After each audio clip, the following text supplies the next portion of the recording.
Isabella Vance believed her husband's wedding ring was a symbol of his mediocrity. A simple, unadorned platinum band, it felt cool and insignificant in her palm. It lacked the fire of the diamonds her father, Marcus Thorne, wore, or the ostentatious weight of the gold her brother, Leo, favored. To her, the ring was Julian, steady, boring, and utterly devoid of ambition. She held it between her thumb and forefinger, the metal gleaming under the harsh, fluorescent lights of the exclusive gymnasium. Across from her, perched on a workout bench, was Kai, her personal trainer. His muscles bunched under his tight t-shirt, sweat glistening on his tan skin. He was everything Julian was not: visceral, exciting, and overtly physical. "Another fight?" Kai asked, his voice a low rumble. He took a sip from his water bottle, his eyes, a shade of blue almost too vivid to be real, fixed on her. Isabella sighed, a theatrical, long-suffering sound she had perfected. "It's not even a fight. You can't fight with a spreadsheet. He just exists. He comes home. He asks about my day with the same tone he uses to discuss quarterly earnings reports. And then he reads. Always reading. Financial journals, market analyses. He thinks a wild Friday night is recalibrating our retirement portfolio." Kai chuckled, the sound deep and appreciative. It made her feel witty and sophisticated. "Sounds rough, Bella." "It's soul-crushing," she declared, leaning forward conspiratorially. "I'm married to a mid-level financial analyst, Kai. A man whose greatest aspiration is to one day become a senior financial analyst. My father built an empire from nothing. My brother is closing seven-figure deals before breakfast. And I'm married to beige. Human beige." She looked down at the ring again, a wave of revulsion washing over her. It represented her mistake, the one youthful rebellion, marrying for what she had briefly mistaken for quiet strength, that had curdled into a life sentence of profound blandness. An idea, reckless and liberating, sparked in her mind. "Here," she said, pushing the ring across the bench toward him. "You take it." Kai's eyebrows shot up. "Bella, I can't take your wedding ring." "Why not?" she challenged, a thrill running through her. It was a small act of defiance, but it felt monumental. "It's meaningless. It's probably worth a few $100s at most. Julian isn't exactly a man of expensive tastes." She laughed, a sharp, brittle sound. "Give it to your mother. Sell it. Buy yourself something nice. I don't care. I just don't want to look at it anymore." He hesitated, then his fingers closed around the platinum band. He felt its surprising heft. It felt more substantial than it looked. "Are you sure?" "Positive," she said, her smile wide and genuine for the first time that day. The absence of the ring on her finger felt like a breath of fresh air. "Consider it a bonus for putting up with my complaining." Kai slipped the ring into the pocket of his gym shorts, a slow grin spreading across his face. "Well, when you put it like that..." Isabella felt a giddy sense of freedom. She had severed a tie, however small. She had taken a piece of her dull, respectable life and given it to her exciting, illicit one. She had no way of knowing that the simple platinum band was, in fact, not simple at all. She didn't know it had been custom forged by a reclusive artisan in Geneva, the same man who serviced the Vatican's most ancient timepieces.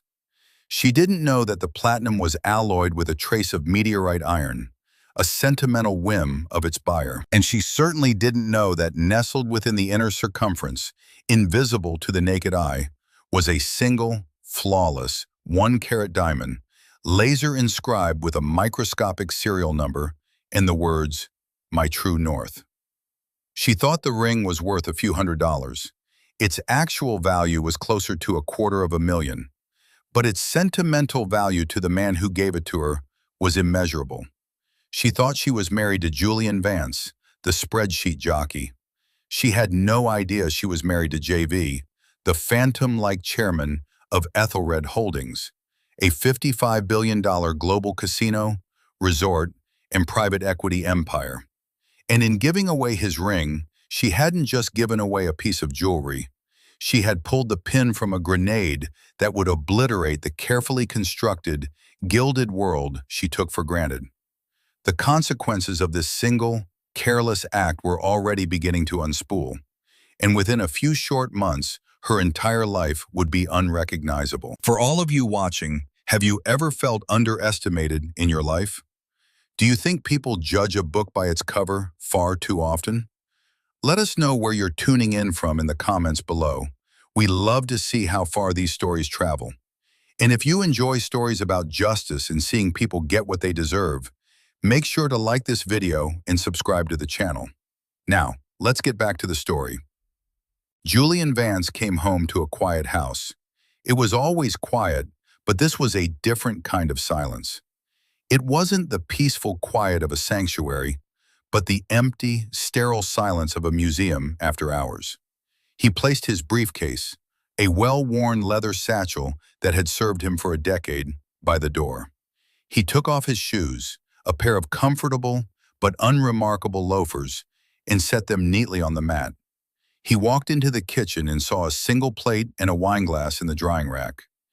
Isabella had already eaten. He felt a familiar pang, not of anger, but of a deep, weary resignation. It was the ache of a persistent, low-grade disappointment that had become the background radiation of his marriage. He prepared a simple meal for himself, grilled chicken and a salad, and ate standing at the marble countertop that Isabella had insisted upon.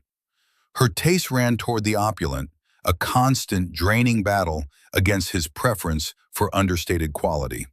He had conceded on the kitchen, the bathrooms, the Italian furniture in the living room. He had conceded on almost everything, believing that these material things were the price of peace, the currency he had to spend to maintain the life he thought they were building. He now understood he wasn't building anything. He was merely funding a set. Later, as he was getting ready for bed, he saw her hand resting on the silk pillowcase. Her fingers were bare. The pale, untanned sliver of skin where his ring used to be was like a fresh wound. He stopped in the doorway of the bedroom, his heart performing a slow, painful clench in his chest. She was asleep, or pretending to be. Her breathing was too even, too deliberate. He stood there for a long moment, the silence stretching between them, thick with unspoken words and broken promises. He didn't wake her. He didn't demand to know where the ring was.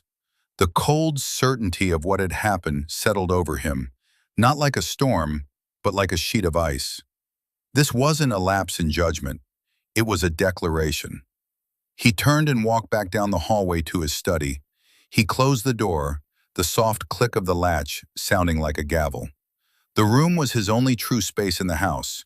It was furnished with a simple oak desk, comfortable leather chairs, and floor-to-ceiling bookshelves filled not with financial journals, but with first-edition classics, books on history, philosophy, and architecture. It was the room of a man with a rich interior life, a life he had tried and failed to share with his wife. He sat at his desk and looked out the window at the city lights twinkling in the distance. He remembered the day he had met Isabella Thorne. He had been intentionally living a life of deliberate simplicity for 2 years, a self-imposed exile from the crushing weight of his inheritance. After his father's sudden death, the mantle of Ethelred Holdings had fallen upon him, a kingdom he never wanted. He was 28, and the world saw him as a name on a list of the ultra-wealthy. He wanted to be seen as a man. So he had created Julian Vance, financial analyst. He'd rented a modest apartment, bought a sensible car, and took a job where he could use his skills without revealing their true, formidable scope. He wanted to find someone who would love him for his mind and his character, not for the digits in his bank account. Isabella had seemed like the answer to that prayer. She was beautiful, vivacious, and at first she seemed utterly charmed by his quiet nature. She said she was tired of the aggressive, posturing men in her social circle. She said his calmness was a balm. He had believed her. He had fallen in love with the idea of her, with the hope she represented.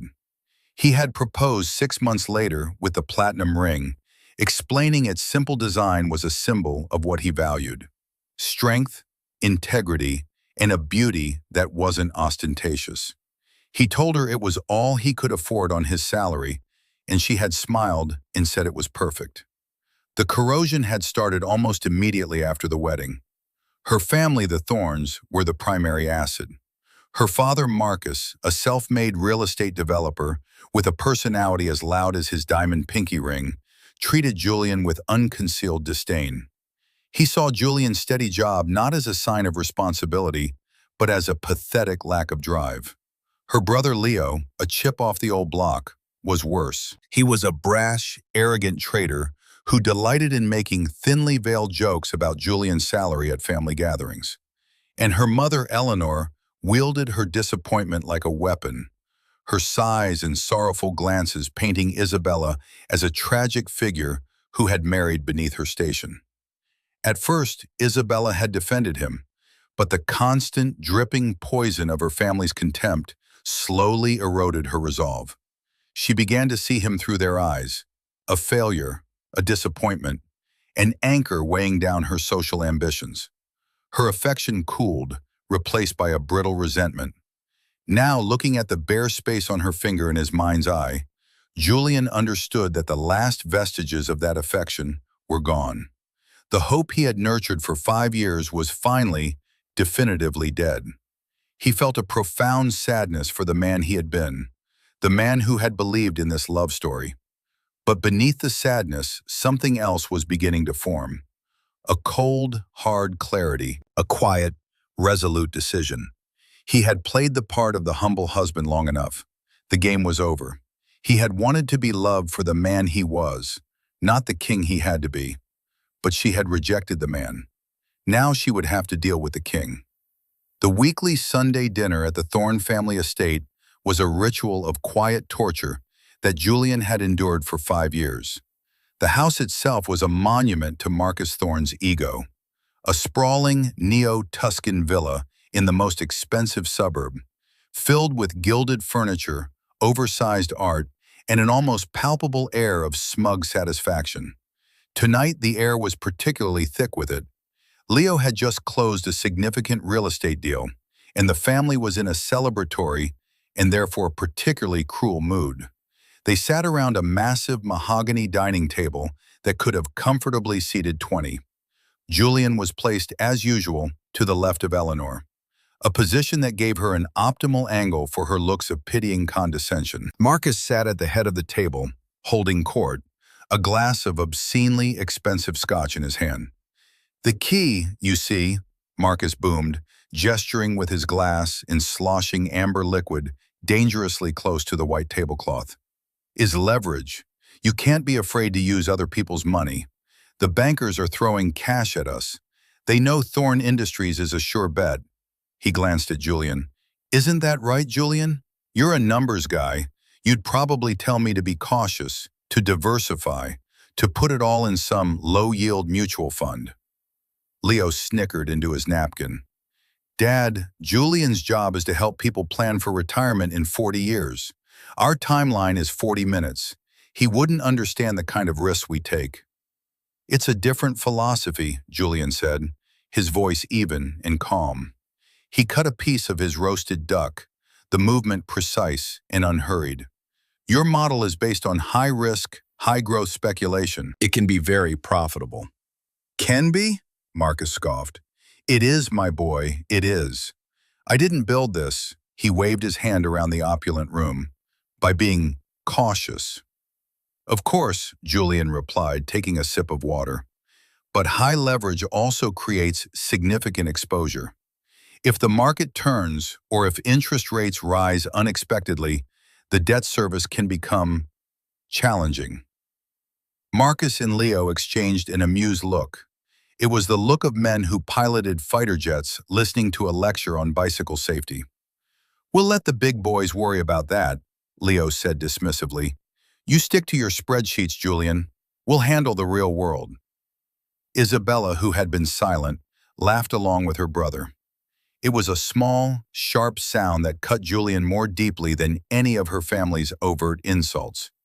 It was the sound of betrayal, of her choosing her tribe, and him not being in it.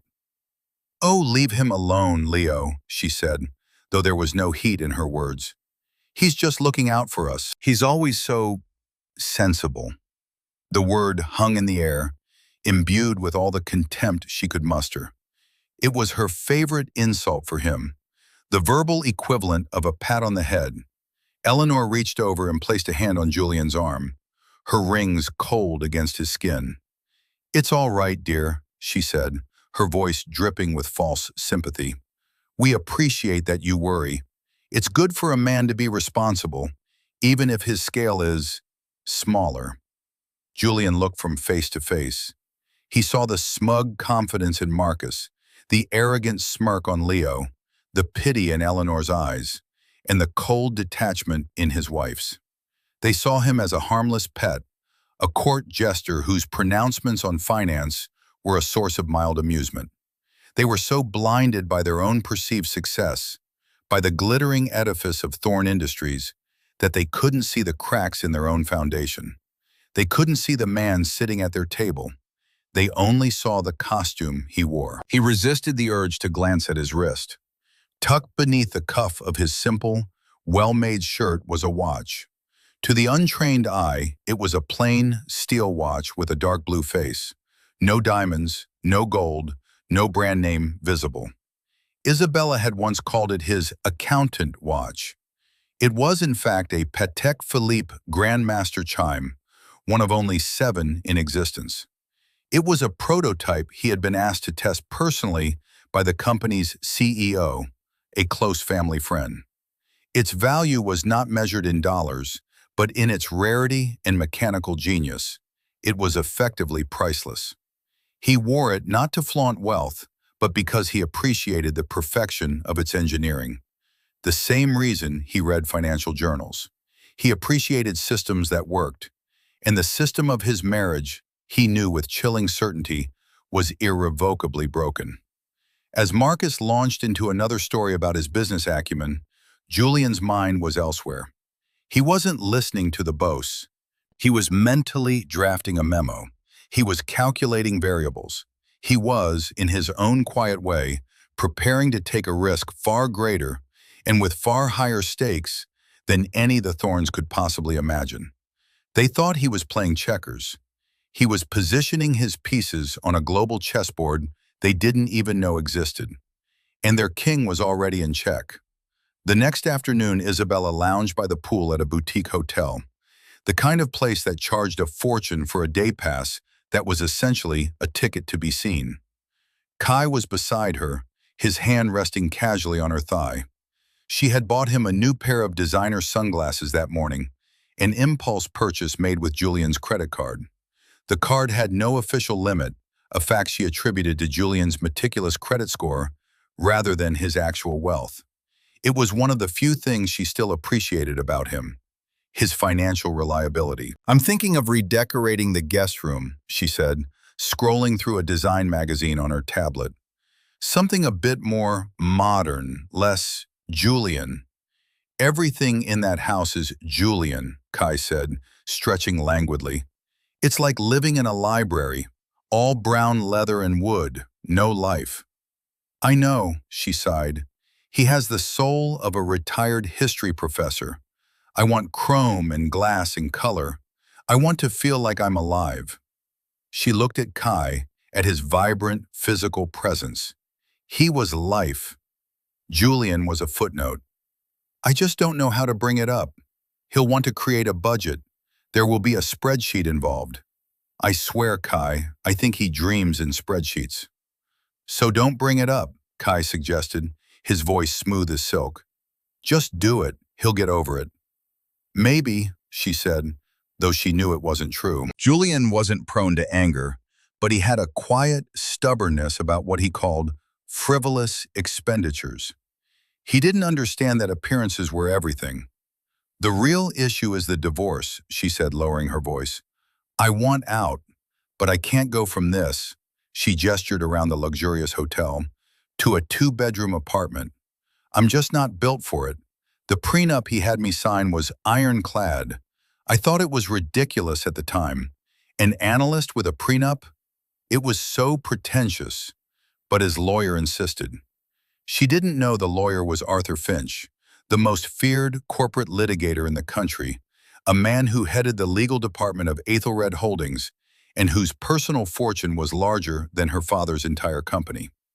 She had found him stuffy and overly formal.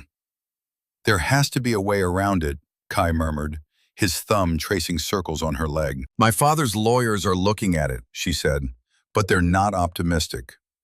A cloud passed over the sun, and for a moment she felt a chill.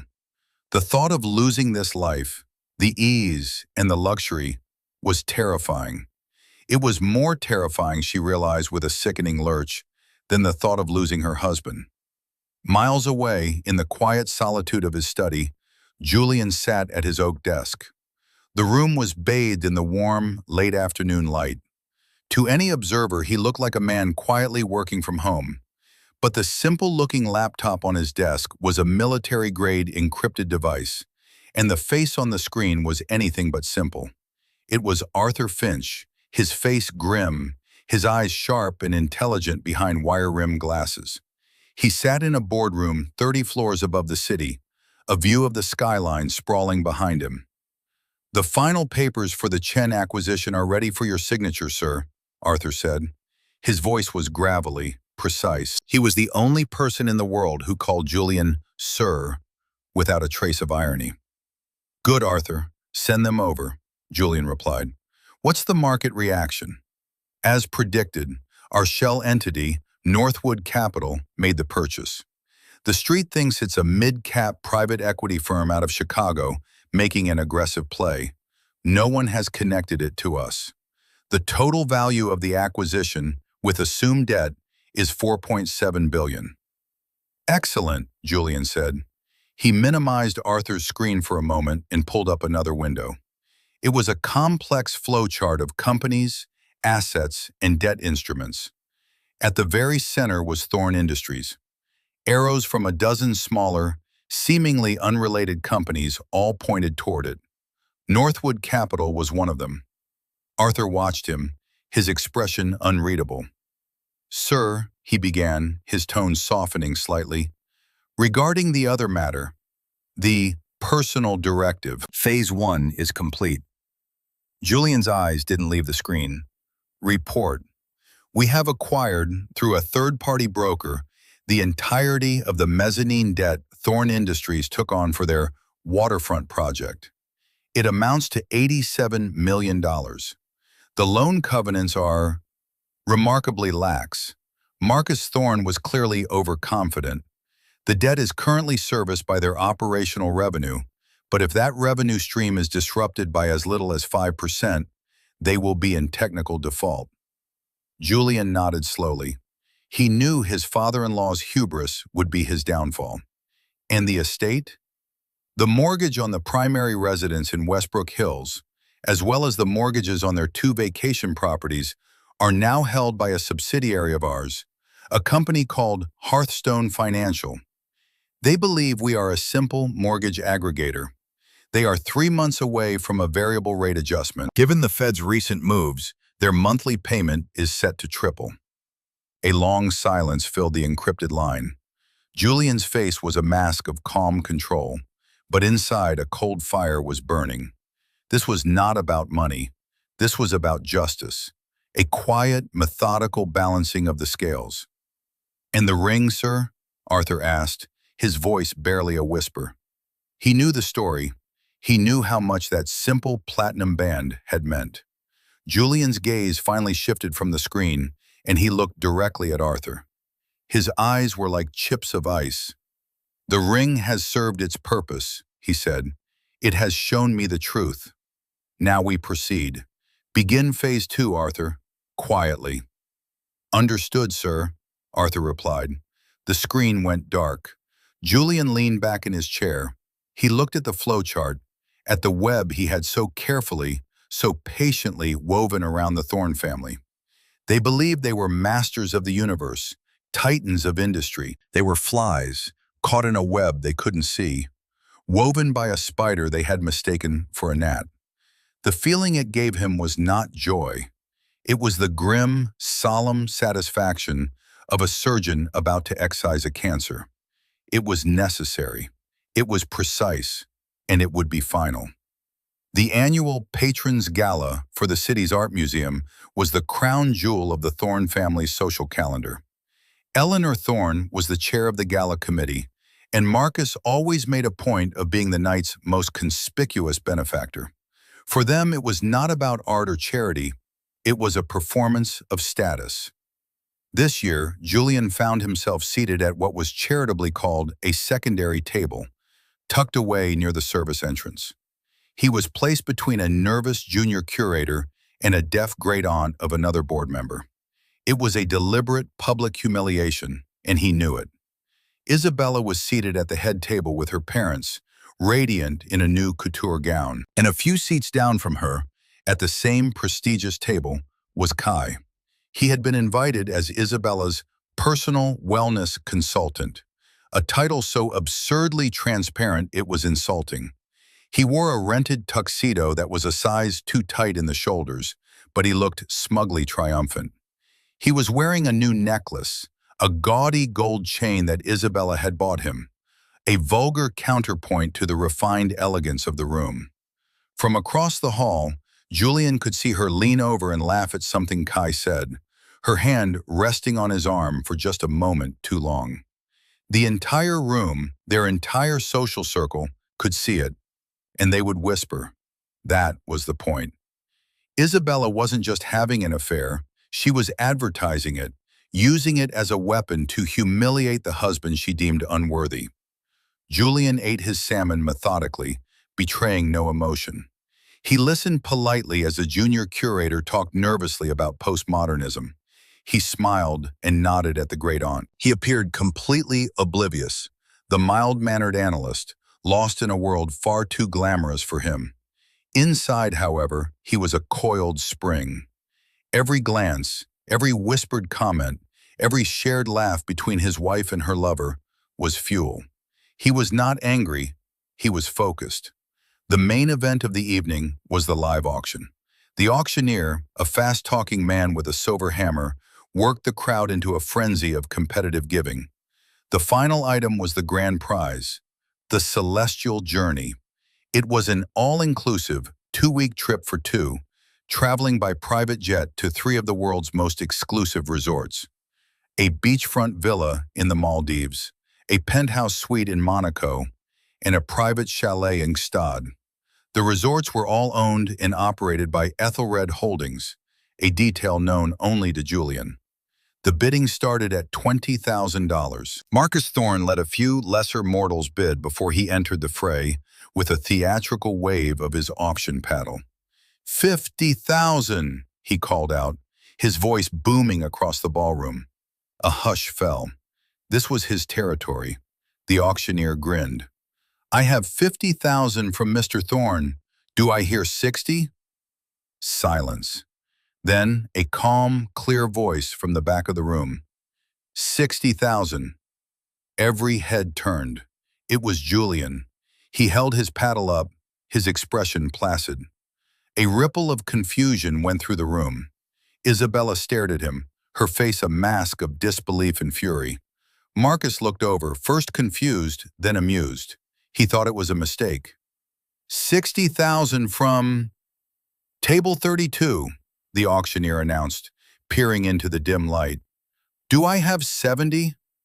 Marcus laughed, shaking his head. He raised his paddle again, this time with more force. $100,000. The crowd gasped. It was a power move, designed to crush any opposition and end the bidding. 100,000 from Mr. Thorne, the auctioneer crowed. A magnificent bid, going once, going twice. 110,000, Julian said, his voice just as calm, just as clear as before.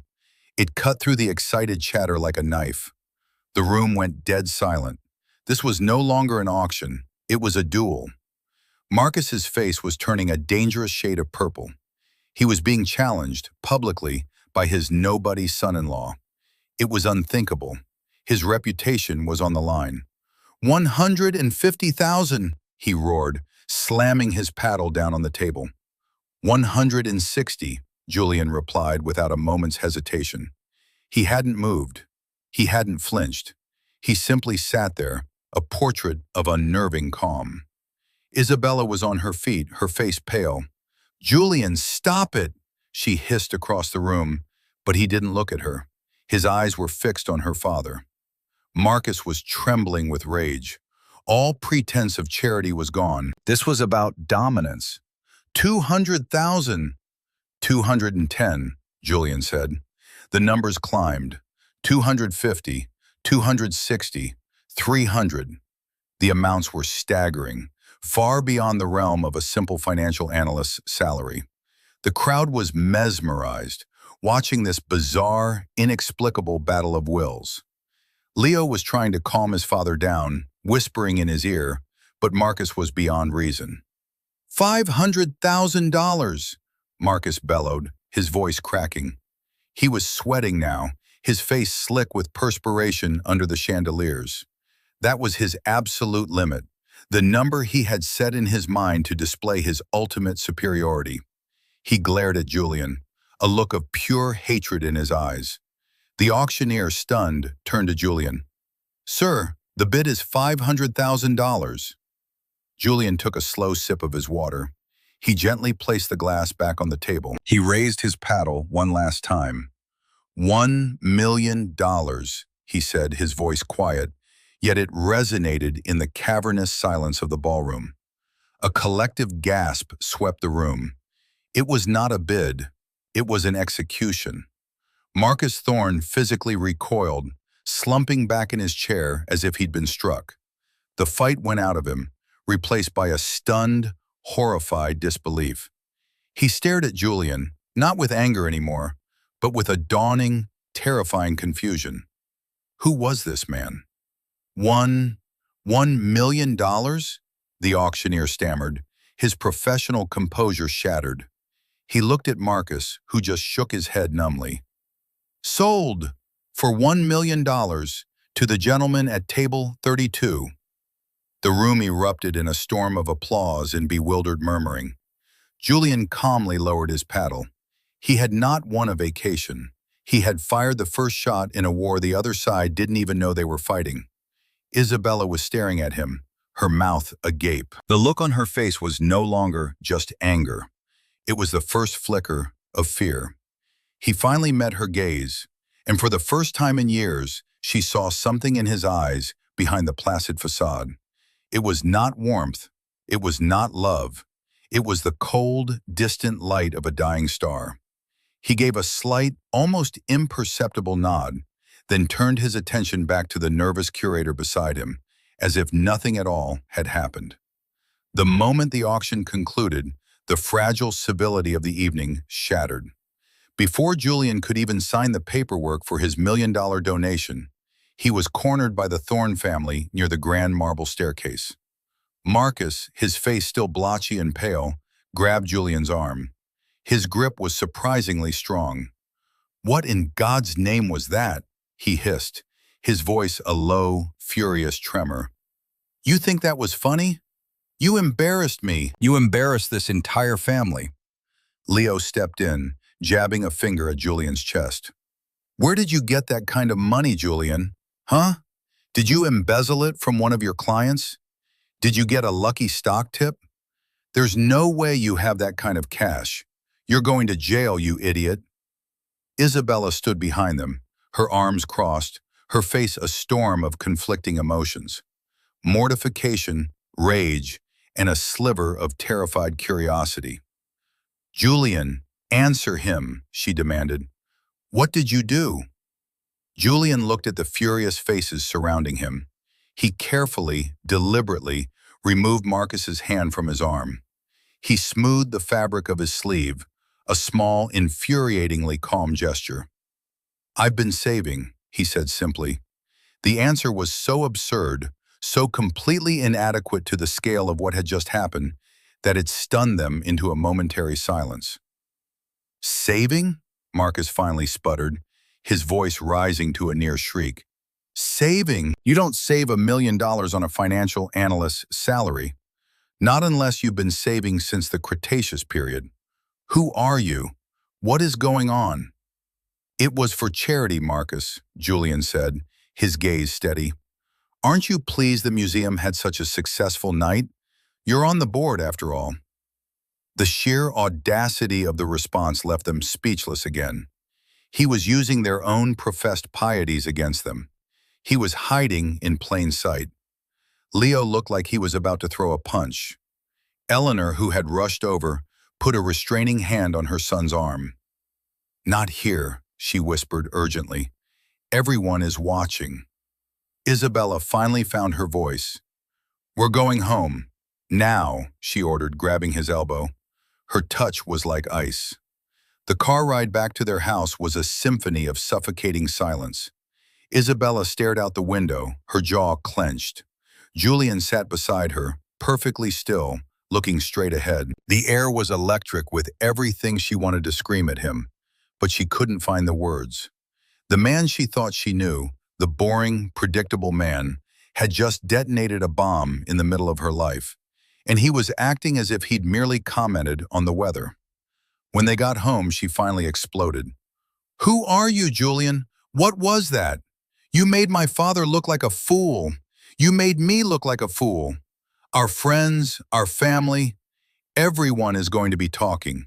Do you have any idea the position you put me in? I bought a trip at a charity auction, Isabella, he said, unbuttoning his cuffs. He placed the cufflinks, simple silver knots she'd given him for their first anniversary, neatly on his dresser. The money goes to the museum. It's a good cause. Don't you dare play dumb with me, she shrieked. $1 million. We don't have $1 million. Is it debt? Did you take out some massive loan? My God, you've ruined us. We are not ruined, he said quietly. He looked at her then, truly looked at her, and she saw the same cold distance she had seen at the auction. It was like looking at a stranger. The money is not a problem. He offered no further explanation. He simply went into the bathroom and closed the door, leaving her alone in the bedroom with her fear and confusion. She felt a profound sense of vertigo, as if the floor had tilted beneath her feet. The comfortable, predictable world she had inhabited was suddenly full of shadows and unanswered questions. The man she had dismissed as simple was proving to be anything but. The next day, Julian received a phone call. He was in his study, reviewing a set of architectural plans for a new Aethelred resort in Kyoto. His private phone, a simple flip phone he used for only a handful of contacts, vibrated on the desk. The caller ID was a name he recognized, Jean-Pierre Dubois, the Genevan jeweler. Monsieur Vance, the jeweler's voice was crisp, with a heavy French accent. Forgive me for the intrusion.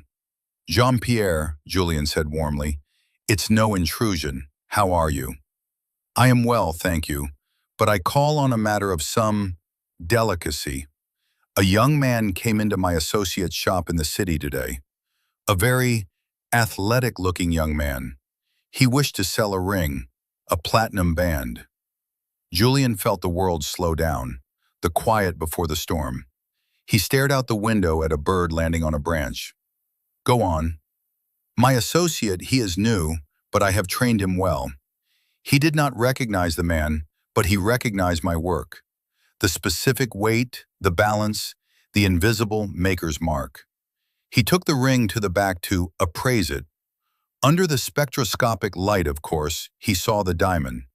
And the inscription. There was a pause.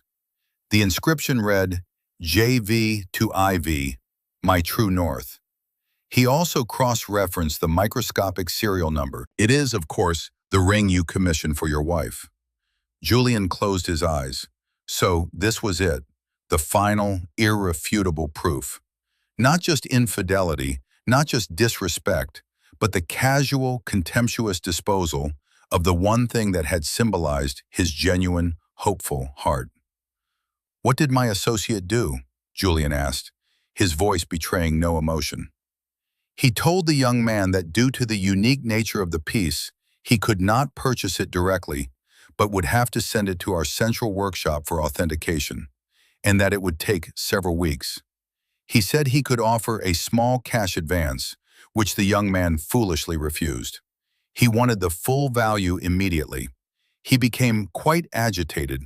My associate informed him that was impossible and returned the ring. The young man left in a rather foul mood.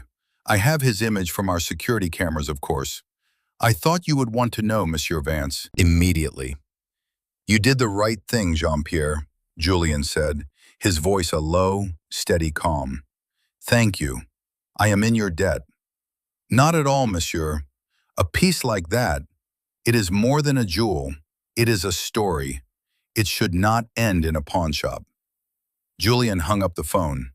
He sat in his chair for a long time, the silence of the study pressing in on him. He felt the last vestiges of his old life, of his hopes for his marriage, fall away like dust. There was no more sadness, no more disappointment. There was only the cold, clear certainty of the path ahead. He had given Isabella every chance to see the man he was. He had offered her his quiet love, his steadfast loyalty, his patient heart. She had not only rejected it, she had tried to sell it for cash. The game was over. The time for quiet observation was done. It was time to remind the world and his wife exactly who Julian Vance was. The emergency board meeting for Thorne Industries was called on a Tuesday morning. The atmosphere in the gleaming, glass-walled boardroom was tense. Marcus Thorne stood at the head of the long, polished table, trying to project an aura of confidence he did not feel. His company was bleeding. The waterfront project, his magnum opus, was stalled. Costs had ballooned, and their primary lender had suddenly, inexplicably, tightened their credit line. Whispers of a hostile takeover had been circulating for weeks. Their only hope was a massive infusion of capital from a new silent partner, a mysterious private equity firm out of Chicago called Northwood Capital. They had been courting them for months, and today their representative was finally coming to sign the deal that would save the company. They are 5 minutes out, Leo said, checking his phone for the 10th time in as many minutes. He was sweating through his expensive shirt. This has to work, Dad. If it doesn't, he didn't finish the sentence. He didn't have to. It will work, Marcus said, his voice strained. These Northwood people are sharks, but they know a good investment when they see one. We're still a good investment. The double doors of the boardroom swung open. A secretary looking flustered stepped inside. Mr. Thorne, your guests are here. Marcus straightened his tie, forcing a smile. Excellent. Send them in. The first man to enter was tall, severe, and radiated an aura of intimidating intelligence. He wore a perfectly tailored suit and wire-rimmed glasses. It was Arthur Finch. Behind him were 3 other men in dark suits, carrying thick leather briefcases. They moved with a synchronized, disciplined purpose that was unnerving. Marcus's smile faltered. He had been expecting a slick, young private equity bro. This man looked like a hanging judge.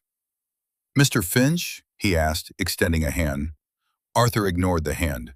He stopped at the center of the room, his cold eyes sweeping over the anxious faces of the Thorne Industries board members.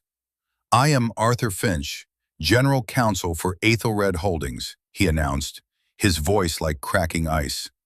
A confused murmur went through the room. Ethelred Holdings? The casino and resort giant? What did they have to do with this? I think there's been a mistake, Leo said, stepping forward. We have a meeting with Northwood Capital. There is no mistake, Arthur said. Northwood Capital is a wholly owned subsidiary of Ethelred Holdings. We are your new partners. He paused, letting the weight of that statement sink in. Then he turned toward the open doorway. Allow me to introduce the man who will be making the final decision on this partnership, the chairman and CEO of Ethelred Holdings. And then Julian walked in. He was dressed in a simple dark gray suit, but it was cut with a precision that spoke of bespoke tailoring. He wore no tie. His demeanor was exactly the same as it always was, calm, quiet, unassuming. But in this context, in the wake of Arthur Finch's introduction, his calmness was terrifying.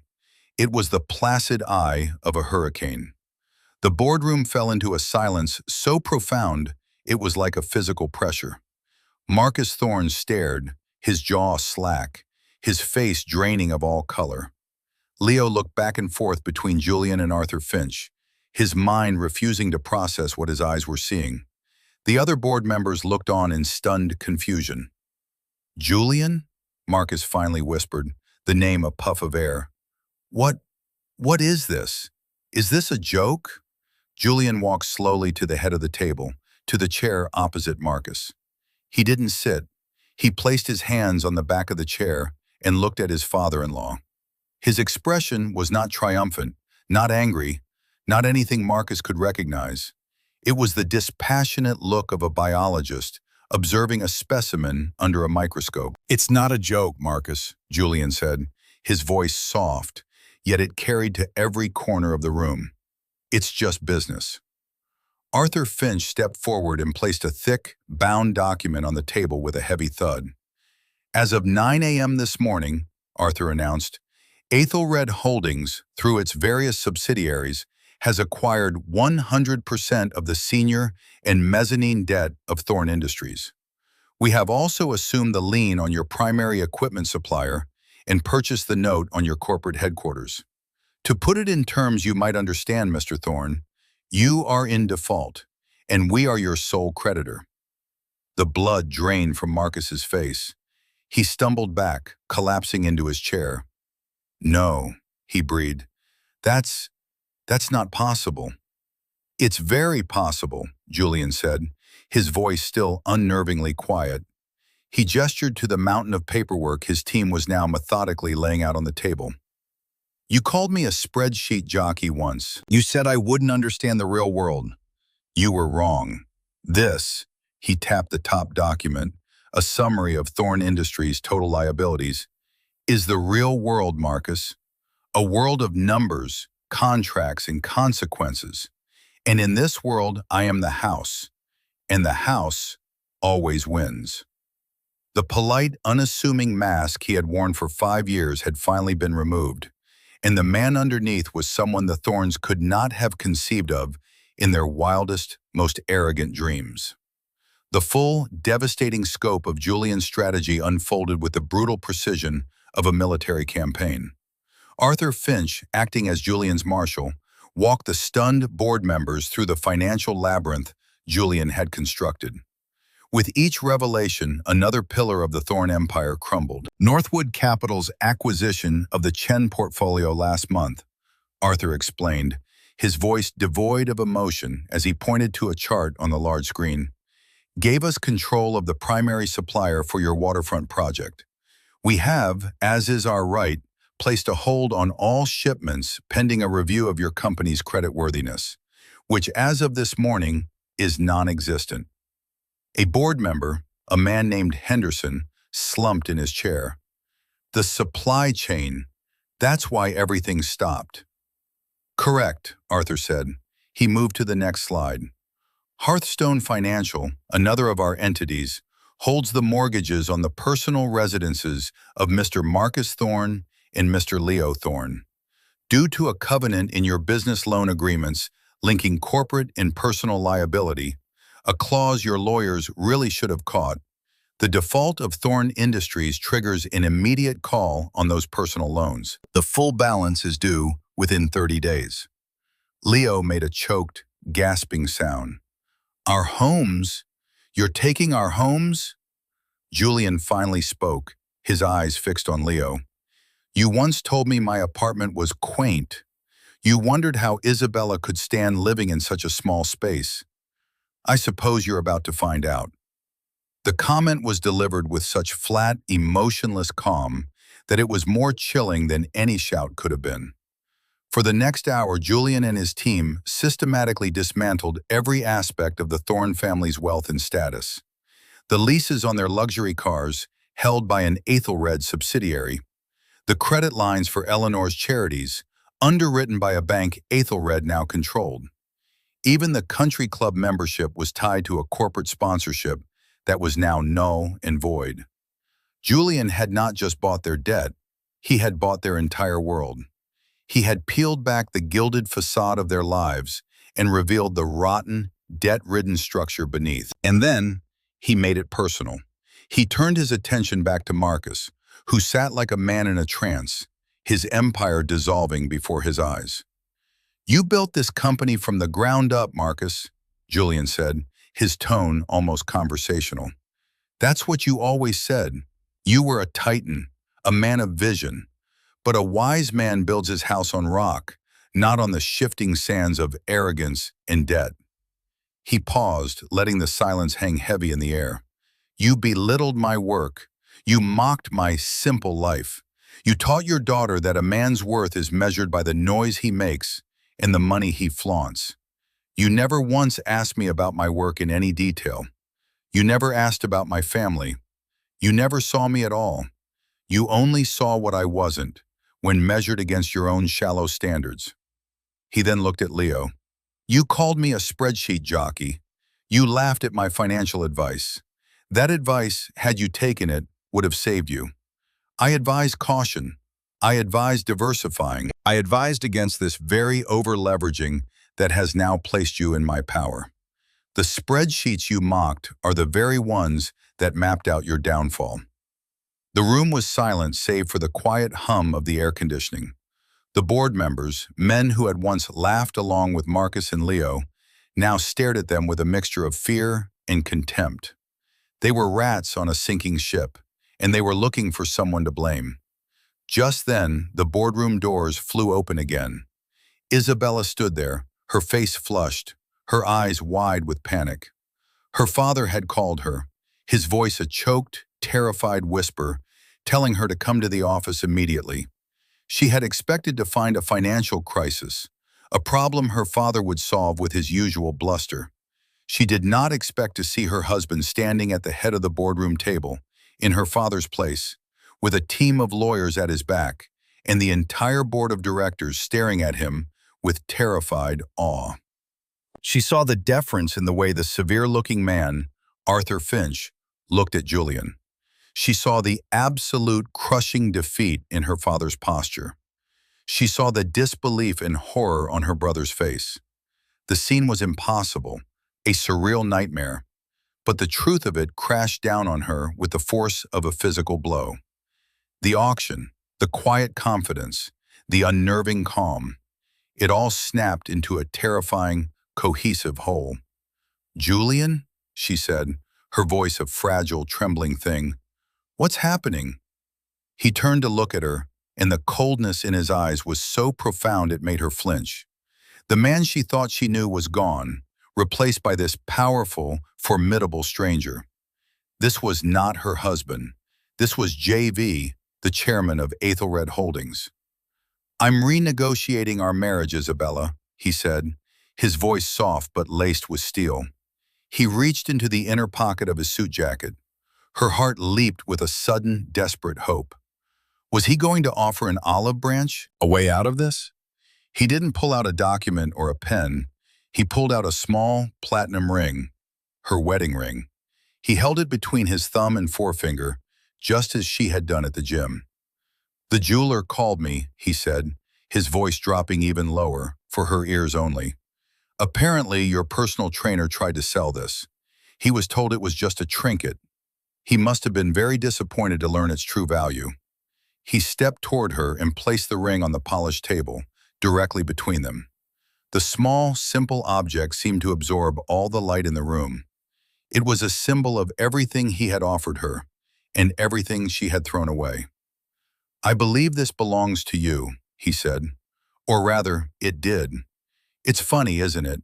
You thought it was worthless, but it turns out it was the most valuable thing you ever had." Isabella stared at the ring, then back at his face, her mind reeling, her world collapsing into an abyss of her own making. She tried to speak, to form an apology, a plea, anything, but no words came. There was nothing to say. He was right. She had held a king in her hand and, in her blindness, had thrown him away for a pawn.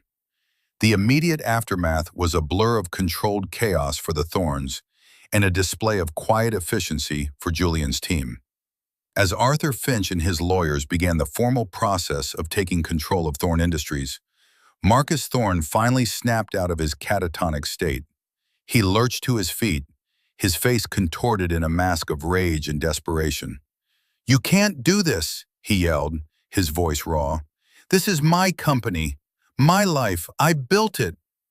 Julian regarded him with an unblinking, analytical gaze. "You built a house of cards, Marcus. I just provided the breeze." He turned to Arthur. "Mr. Finch, please escort Mr. Thorn and Mr. Thorn Jr. from the premises. Their access has been revoked. Have security see them out." "Security?" Leo shrieked, his voice cracking. "This is our building." "Not anymore," Arthur said flatly. Two large, impeccably dressed men who had been standing discreetly by the door stepped forward. They were not boardroom lawyers. They moved with the quiet confidence of professional security. They flanked Marcus and Leo, their presence a non-negotiable statement. Defeated, humiliated, and utterly broken, Marcus allowed himself to be led out.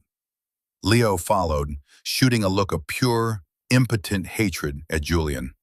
The other board members, seeing where the power now lay, began to sidle up to Arthur, their faces etched with anxious, sycophantic smiles, already pledging their loyalty to the new regime. Only Isabella remained, frozen in place, the platinum ring on the table before her, a burning indictment. The room emptied around them until it was just the two of them, standing in the wreckage of her family's legacy. She finally found her voice, a desperate, pleading whisper. "Julian, honey, I didn't know." He let out a short, mirthless breath. It wasn't a laugh. It was the sound of something breaking. "That's the entire point, Isabella. You didn't know, and you made no effort to know. You didn't care enough to look past the surface. You saw a quiet man with a simple job, and you found him lacking. You never once asked what I thought, what I dreamed of, who I was when I wasn't with you." He walked over to the vast window that overlooked the city he was now in the process of reshaping. "I gave you the truest version of myself. I stripped away the money, the power, the name. I gave you just the man. I wanted to be loved for that man. But he wasn't enough for you. He was boring. He was beige." Tears streamed down her face, hot and useless. "I was a fool. I was so stupid. My family, they got in my head. I love you, Julian. I do." He turned back to her, and for the first time he saw a flicker of the old sadness in his eyes, a ghost of the man he used to be. "No, you don't," he said, his voice gentle but firm, which was somehow more devastating than anger. "You love the idea of what I can give you. You love the penthouse in Monaco, in the private jets. You love the power you see in this room right now. You fell in love with a costume, Isabella. First mine, and now Kai's. You don't love the person underneath." He gestured to the ring on the table. "That ring was my promise, a promise of a real life, built on trust and mutual respect. And you gave it to another man. You didn't just betray me, Isabella. You desecrated the one pure thing we had." "We can fix this," she cried, taking a step toward him. "I'll leave him. I'll do anything. We can go back. Please, Julian, don't do this." "Go back?" He shook his head slowly. "There's no going back. That man you married, he doesn't exist anymore. You and your family, you killed him. You killed him with 1,000 tiny cuts of disrespect, with your mockery, your condescension, and your contempt." He looked at her, his eyes clear and resolute. "I am Julian Vance, and Julian Vance is filing for divorce." He picked up the platinum ring from the table. He didn't look at it. He simply closed his hand around it and slipped it back into his pocket. "My lawyer will be in touch with yours," he said, his voice returning to the cool, formal tone of a CEO. "The terms of the prenup you signed will be honored to the letter. You'll find it's adequate, but I suspect you will also find it to be a significant adjustment." He turned and walked toward the door without a backward glance. "Julian, wait!" she screamed, a raw, primal sound of pure desperation. He paused at the door, his hand on the handle, but he did not turn around. "Goodbye, Isabella," he said, and then he was gone, leaving her alone in the silent, empty boardroom with the echoes of her shattered life. She sank to her knees, the thick, expensive carpet doing nothing to cushion the brutal, crushing weight of her regret.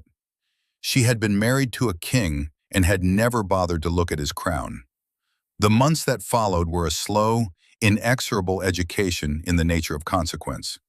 The fall of the House of Thorn was as swift as it was total. Thorn Industries was absorbed into the Aethelred portfolio, restructured and rebranded. Marcus and Leo Thorn, once titans of the local business scene, became pariahs. Their names were synonymous with failure and hubris. Stripped of their company, their homes, and their credit, they were forced to move into a modest rented townhouse, a world away from their former glory.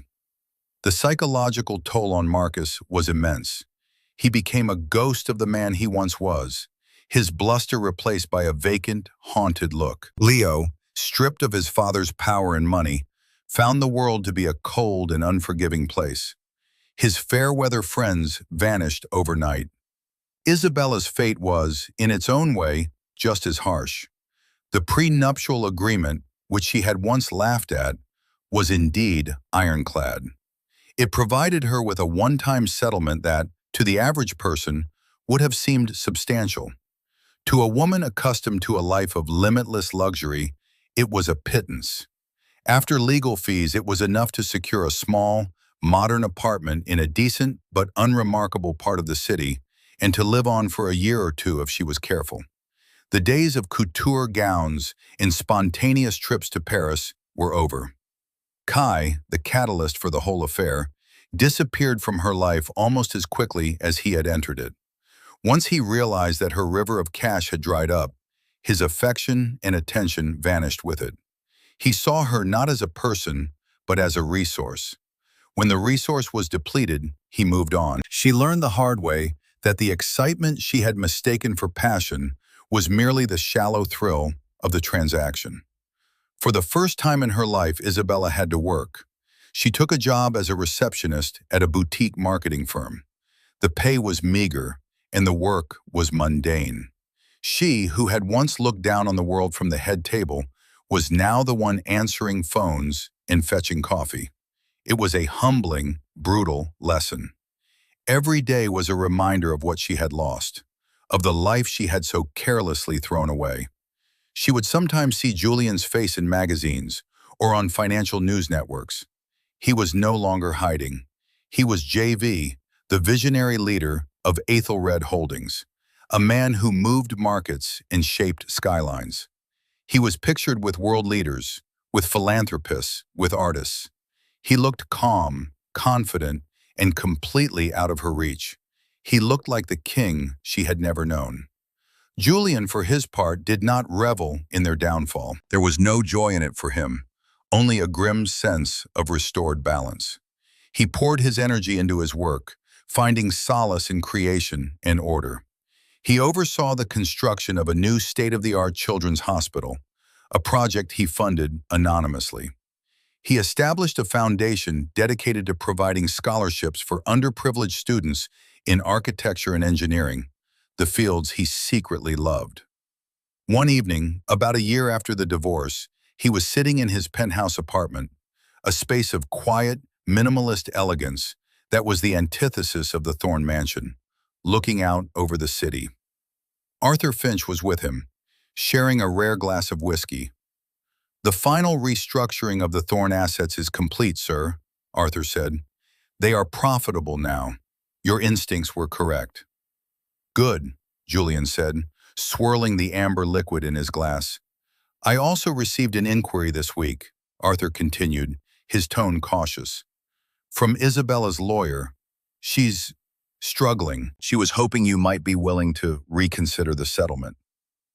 Julian was silent for a long moment, his gaze fixed on the endless stream of headlights flowing through the city below.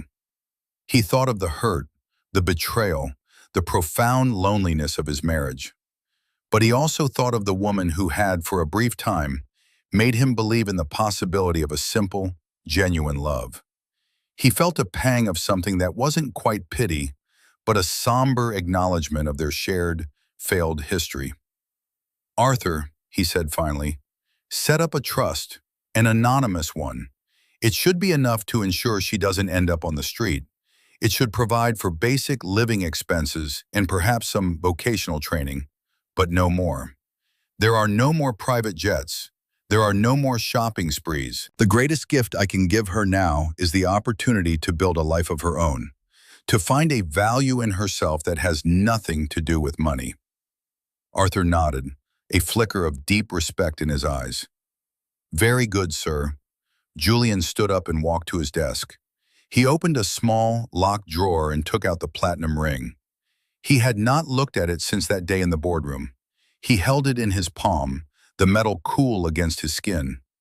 It was no longer a symbol of a broken promise. It was a reminder. A reminder that true worth is not loud or ostentatious. It is quiet, strong, and often hidden in plain sight. It is a reminder that integrity is a form of power that arrogance can never comprehend. And it was a reminder that sometimes the most painful endings are necessary to clear the way for new, more authentic beginnings. He closed his hand around the ring one last time, then walked to the open balcony and, without ceremony, tossed it into the vast, glittering darkness of the city below. It was time to let go. He had a world to build.